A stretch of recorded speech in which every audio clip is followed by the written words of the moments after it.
ሰበር ዜና ፑቲን አዘናግተው ተኮሱ። ሩሲያ ሃይፐርሶኒክ ሚሳኤል አዝንባለች። ይህ ጥቃት የተፈጸመው የኢራን ውጭ ጉዳይ ሚኒስትር ሞስኮ ከመግባታቸው ሰዓታት በፊት ነው። ወዲህ ደግሞ ሄዝቦላ ይነኪና ይደፈር የተባለውን የእስራኤልን ጀት ዶግ አመድ አድርጎ አንድዶታል። ይህን ተከትሎ እስራኤል የበቀል እርምጃ ፈጽማ በርካቶችን ገድላለች። ወዲህ ደግሞ የህወሓት ከፍተኛ ባለስልጣን ህወሓት በሱዳንና ኤርትራ ወደቦች በኩል ጦር መሳሪያ ለማስገባት ተስማምቷል ሲሉ ቦምብ የሆነ መረጃን አጋልጠዋል። ይህ አንድ አፍታ ሚዲያ ነው። ቭላዲሚር ፑቲን የበቀል ዱላቸውን መዘዙ። ሃይፐርሶኒክ ሚሳኤል በመጠቀም አሰቃቂ ጥቃት ፈጽመዋል። ራሻ ዘናግታ አደገኛ ጥቃት መፈጸሟ ከግድያ ለጥቂት ያመለጡትን ትራምፕን ክፉኛ አበሳጭቷል።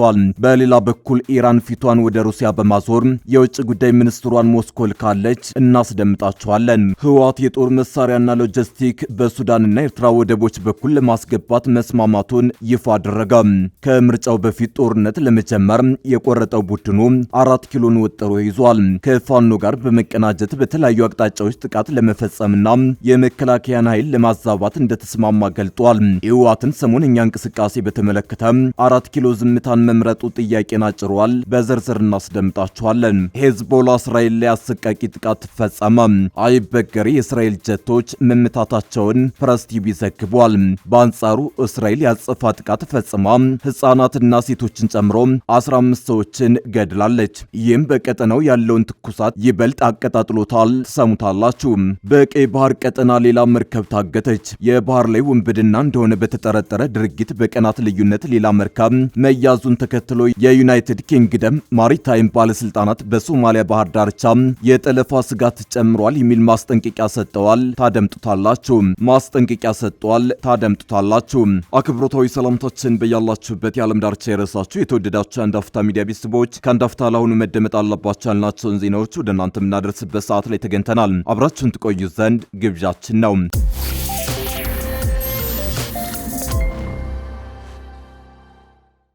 ቭላዲሚር ፑቲን የበቀል ዱላቸውን መዘዙ። ሃይፐርሶኒክ ሚሳኤል በመጠቀም አሰቃቂ ጥቃት ፈጽመዋል። ራሻ ዘናግታ አደገኛ ጥቃት መፈጸሟ ከግድያ ለጥቂት ያመለጡትን ትራምፕን ክፉኛ አበሳጭቷል። በሌላ በኩል ኢራን ፊቷን ወደ ሩሲያ በማዞር የውጭ ጉዳይ ሚኒስትሯን ሞስኮ ልካለች። ፑቲን አዘናግተው አደገኛ ዱብዳ ፈጽመዋል። በሩሲያ ቁጥጥር ስር ባሉ የዩክሬን ግዛቶች በተሰነዘሩ ተከታታይ ጥቃቶች ቢያንስ 16 ሰዎች መገደላቸውን የኬብ ባለስልጣናት አስታውቀዋል። ይህ ጥቃት የተፈጸመው የቸርኖቢል የኒውክሌር አደጋ 40ኛ ዓመት መታሰቢያ በዋለበት ወቅት ነው። የቸርኖቢል አደጋ 40ኛ ዓመት መታሰቢያ ጦርነቱ 4 ዓመታትን ባለፈበት በዚህን ወቅት በኒውክሌር ደህንነት ላይ አዲስ ስጋት እንዳያገረሽ አድርጓል የሚል መረጃን አጋርቷል። አዲስ ስጋት እንዳያገረሽ አድርጓል የሚል መረጃ ተጋርቷል። በዩክሬን ዲምፕሮ ከተማ ላይ ሩሲያ በፈጸመችው የድሮንና የሚሳኤል ጥቃት የሟቾች ቁጥር ወደ 9 ደርሷል። በሌላ በኩል በሩሲያ ቁጥጥር ስር በምትገኘው የክራይሚያ የወደብ ከተማ ሴባስቶፖል ዩክሬን በሰነዘረችው የድሮን ጥቃት አንድ ሰው መገደሉን የሩሲያ ባለስልጣናት አስታውቀዋል። ሩሲያ በፈረንጆቹ በ2014 በቁጥጥሯ ስር ያዋለቻት ክራይሚያ በምዕራባውያን ዘንድ በህገወጥ መንገድ እንደተያዘች የምትቆጠር ሲሆን አሁን ላለው ጦርነት እንደ ዋና የጦር ሰፈርና የማከፋፈያ ማዕከል እያገለገለች ትገኛለች። በተያያዘ ዜና የዩክሬን ጦር ኃይሎች በሩሲያ ግዛት ውስጥ ዘልቀው በመግባት በያሮስላቭ በሚገኝ ነዳጅ ማጣሪያ ፋብሪካ ላይ ጥቃት መፈጸማቸውን ገልጸዋል። የያሮስላቭ የማጣሪያ ጣቢያ ለሩሲያ ጦር ኃይሎች ነዳጅ የሚያቀርብ ቁልፍ ተቋም መሆኑ ተነግሯል። ይህ በእንዲህ እንዳለ የኢራን ውጭ ጉዳይ ሚኒስትር አባስ አራግቺ ከፑቲን ጋር ለመገናኘት ሞስኮ ገብተዋል። በሩሲያዋ ሴንት ፒተርስበርግ ከተማ ያረፉት አራግቺ በመካከለኛው ምስራቅ የሚደረገውን ጦርነት በተመለከተ ከሩሲያ አጋሮች ጋር እንደሚነጋገሩ በፐርሻ ቋንቋ በሰጡት ቃለ መጠይቅ ገልጸዋል። ከሩሲያ በፊት ወደ ፓኪስታን አቅንተው የነበሩት ውጭ ጉዳይ ሚኒስትሩ በኢስላማባድ የነበራቸው ቆይታ በምን አይነት ሁኔታ ውስጥ ድርድሩ ሊቀጥል ይችላል የሚለው ላይ ያተኮረ እንደነበር አስረድተዋል። አራክቺ በቃለ መጠይቃቸው በኢራን ስለተዘጋው የሆርሙዝ ወሽመጥ አንስተዋል። በወሳኙ የባህር መስመር በኩል ደህንነቱ የተጠበቀ ጉዞ ማድረግ ዓለም አቀፍ ጉዳይ ሆኖ መቀጠሉን ጠቅሰዋል። እንደ ኦማን ያሉ ጎረቤት ሀገራት ወሽመጡን በተመለከተ ከኢራን ጋር ባላቸው የጋራ ፍላጎት ላይ እንዲሰሩ ጠይቀዋል። ኢራንና ኦማንን የሚያስማሙ በርካታ ነጥቦች መኖራቸውን ጠቁመው ሁለቱ ሀገራት ሆርሙዝን በተመለከተ ተጨማሪ ንግግር ለማድረግ ስምምነት ላይ እንደደረሱ ተናግረዋል። የውጭ ጉዳይ ሚኒስትሩ በሩሲያ ቆይታቸው ከፕሬዝዳንት ቭላዲሚር ፑቲን ጋር እንደሚገናኙ የቢቢሲ አጋር የሆነው ሲቢኤስ ኒውስ ዘግቧል። የፓኪስታን ቆይታቸውን እጅግ ውጤታማ ሲሉ የገለጹት አራግቺ ኢራን ላይ የተከፈተውን ጦርነት በዘላቂነት ለመቋጨት የሚያስችል ማዕቀፍን በተመለከተ የኢራንን አቋም ማሳወቃቸውን ጠቅሰዋል። እውነትም አሜሪካ ዲፕሎማሲን በቁም ነገር ተወስድ እንደሆነ እናያለን ሲሉ ቅዳሜ ዕለት በማህበራዊ ሚዲያ ገጻቸው ጽፈዋል። አሜሪካው ፕሬዝዳንት ዶናልድ ትራምፕ በበኩላቸው ኢራን መደራደር ከፈለገች በስልክ መነጋገር እንደሚቻልና ልዑካኖቻቸውን ወደ ፓኪስታን እንደማይልኩ ተናግረዋል። የጀነራል ታደሰ ወረደን አስተዳደር ያፈረሰው ህወሓት ከጦር መሳሪያ እስከ ሸቀጥ ወደ ትግራይ ለማስገባት ኤርትራና ሱዳን ወደቦችን ለመጠቀም ይሁንታ ማግኘቱን አስታወቀ። የቀድሞ አስተዳደሩን ለመመለስ የወሰነው ቡድኑ መመከት ላለው ጦርነት ጸረ ድሮን ጭምር በመታጠቅ ራሱን በከፍተኛ ደረጃ ማዘጋጀቱን ለዲያስፖራ ደጋፊዎቹ አረጋግጧል። ከቅድመ 2013 ጦርነት በፊት የነበረውን አስተዳደርን በመመለስ ላይ የሚገኘው ህወሓት ከፍተኛ አመራር አምባሳደር አዲስ ዓለም ባሌማ ለዲያስፖራው ደጋፊ ማብራሪያ ሰጠዋል። አምባሳደሩ በሰጡት ማብራሪያ ትግራይ ራሷን ችላ የውጭና ገቢ ንግድ የምታደርግበት ወደብ ከኤርትራና ሱዳን በኩል ፍቃድ መገኘቱን ተናግረዋል። ህወሓት ከሻዕቢያና ከጄኔራል አልቡርሃን ጋር በፈጠረው ግንኙነት የጦር መሳሪያ እንዳሻው ማግኘት የሚችልበትን እድል ማግኘቱን ጠቁሟል።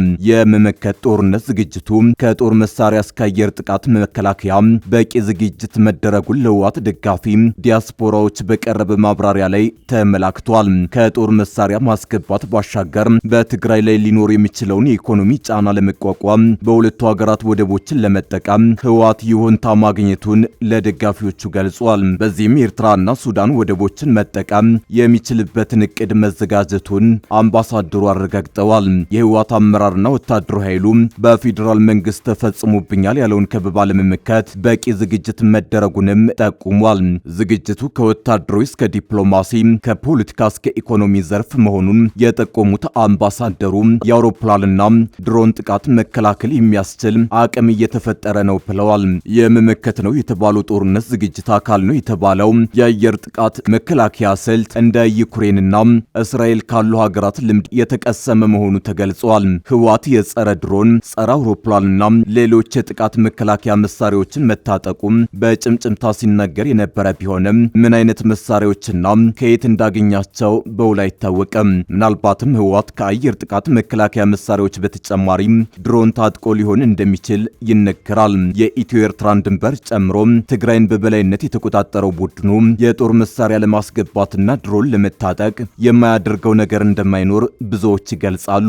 ምንነቱ በውል ባይገለጽም የጦር መሳሪያ ከውጭ ሀገራት ተገዝቶ እንደሚገባ የፌዴራል መንግስት በተደጋጋሚ መግለጹ ይታወሳል። ጠቅላይ ሚኒስትር አብይ አህመድን ጨምሮ የህወሓትን የጦር መሳሪያ ግዢ በአደባባይ እየተናገሩ ቢሆንም ድሮን ስለመታጠቁ ማረጋገጫ አልወጣም። በፕሪቶሪያው ዘላቂ ግጭት ማቆም ስምምነት መሰረት የተመሰረተው ጊዜው አስተዳደሩ መፍረሱን አምባሳደሩ ተናግረዋል።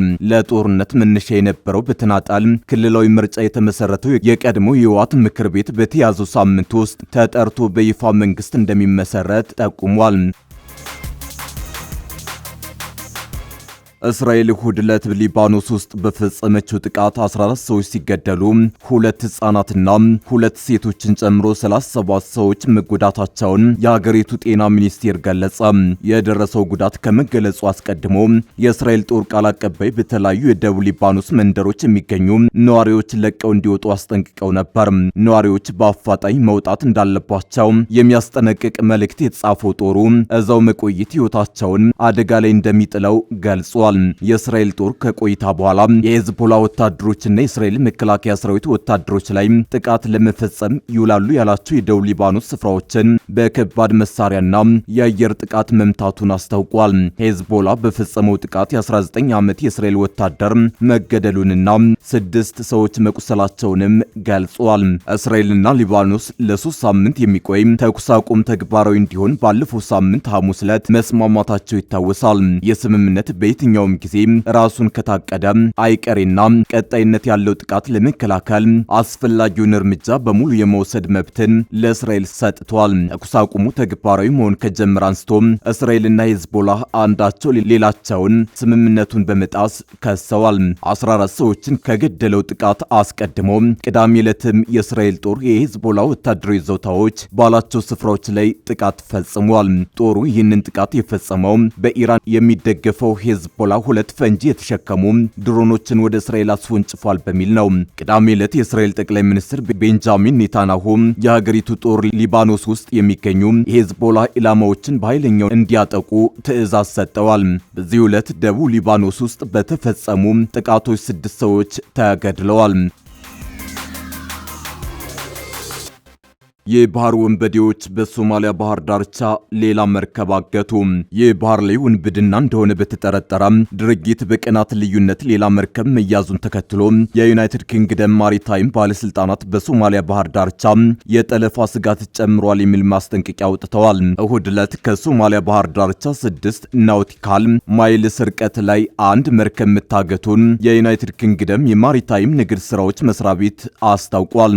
ስለ ክስተቱ ተጨማሪ መረጃ አልወጡም። ተቋሙ በወጣው መግለጫ እሁድ ዕለት ያልተፈቀደላቸው ሰዎች መርከቡን ይዘው አቅጣጫውን ሶማሊያ ግዛት ውስጥ ወደሚገኘው ውሃ ማስቀየራቸውን ገልጿል። ይህንንም ተከትሎ በአካባቢው ያለው ስጋት በከፍተኛ መጠን መጨመሩን አስረድቷል። ባለፈው ሳምንት ውስጥ ብቻ አሳ ማጥመጃና የነዳጅ ጫኞችን ጨምሮ 4 መርከቦች የባህር ላይ ውንብድና እንደሆነ የተጠረጠረ ድርጊት ኢላማ ሆነዋል።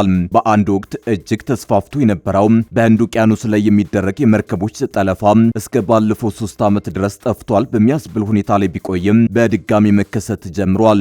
የዩናይትድ ኪንግደሙ መስሪያ ቤት በመግለጫው የባህር ውንብድና ቡድን እንቅስቃሴ ስጋት እየጨመረ በመምጣቱ መርከቦች በጥንቃቄ እንዲጓዙ ይመክራሉ ብሏል። በአካባቢው ያለው የአየር ሁኔታ ለትንሽ ጀልባዎች ጉዞ አመች መሆኑንም አክሏል። ተቋሙ ባለፈው ሳምንት ረቡዕ ዕለት በሰሜናዊ ሶማሊያ ማሪዮ ባህር ዳርቻ ላይ ሌላ መርከብ በመጠለፉ ማስጠንቀቂያ አውጥቶ ነበር። በተጨማሪም የባህር ወንበዴዎች ባለፈው ሳምንት ሐሙስ 17 ሰራተኞችን ይዞ በሶማሊያ ባህር ዳርቻ ሲቀዝፍ የነበረ ሆነር 25 የተሰኘ ነዳጅ ጫኝ መርከብን መጥለፋቸውን በርካታ የደህንነት ባለስልጣናት ለቢቢሲ ተናግረዋል። መርከቡ 10 ፓኪስታውያን፣ 4 ኢንዶኔዥያውያን እንዲሁም የህንድ፣ ስሪላንካና ማይናማር ዜጋ የሆኑ ሰራተኞችን ይዞ ነበር። ከሶማሊያ ባህር ዳርቻ አቅራቢያ በሁለት የአሳም አጥማጆች ከተሞች መካከል እንደቆመ ተገልጿል። ሐሙስ ዕለት የሶማሊያን ባንዲራ ያነገበ የአሳ ማጥመጃ መርከብ መያዙን የዩናይትድ ኪንግደም የማሪታይም ንግድ ስራዎች መስሪያ ቤት ገልጿል። ቢያንስ 2 የታጠቁ ሰዎች መርከቡ ላይ ለመውጣት ቢሞክሩም ሰራተኞቹ የማስጠንቀቂያ ተኩስ ካሰሙ በኋላ መሸሻቸውን አስታውቋል።